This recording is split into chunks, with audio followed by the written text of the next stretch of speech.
वर्तमान चाषी भाई मानक पई आसिला सबुठु बड़ खबर।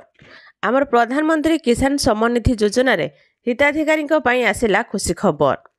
19तम किस्ती रे अपेक्षारे थिबा चाषी भाई मानक पई खुशी खबर आसिछि। तेबे सरकार तरफ 19तम किस्ती रे टंका प्रदान करिवे राज्य सरकार।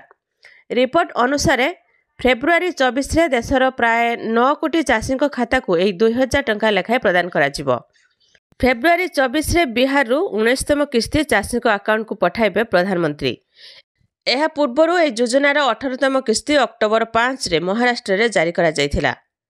एई पीएम मोदी डिबिट जरिया रे 9.5 कोटी चाषी को अकाउंट को यह टंका पठाइथिले। तेबे सरकार यह किस्ती पई 20,000 कोटी रो अधिक अर्थ व्यय बराद करछंती। प्रधानमंत्री किसान योजनार उद्देश्य छोट और सीमांत कृषकों को आर्थिक स्थिरता प्रदान करबा। यह द्वारा चाषी को देशर उत्पादन बढ़ाइबा पई प्रोत्साहन करबा।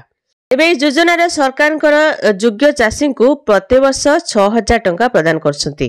सरकार यहाकू 3टी किस्ती रे देउछंती। डिबिट जरिया रे एही राशि को सीधा बैंक अकाउंट को पठाउछि।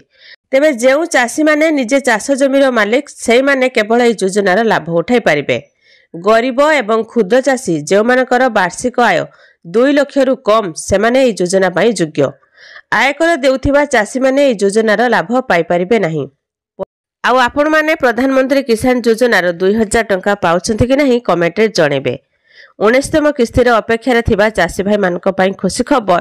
फेब्रुआरी 24 रे एई टंका खाता को आसीबा को जाउछि। बास खाली वीडियो गुटे लाइक करंतु आउ हम चैनल सहित जोड़ी रहबा पई चैनल को सब्सक्राइब करी पाखरे आस्तुबा बेल आइकन क्लिक करी ऑल सिलेक्ट करनियंतु।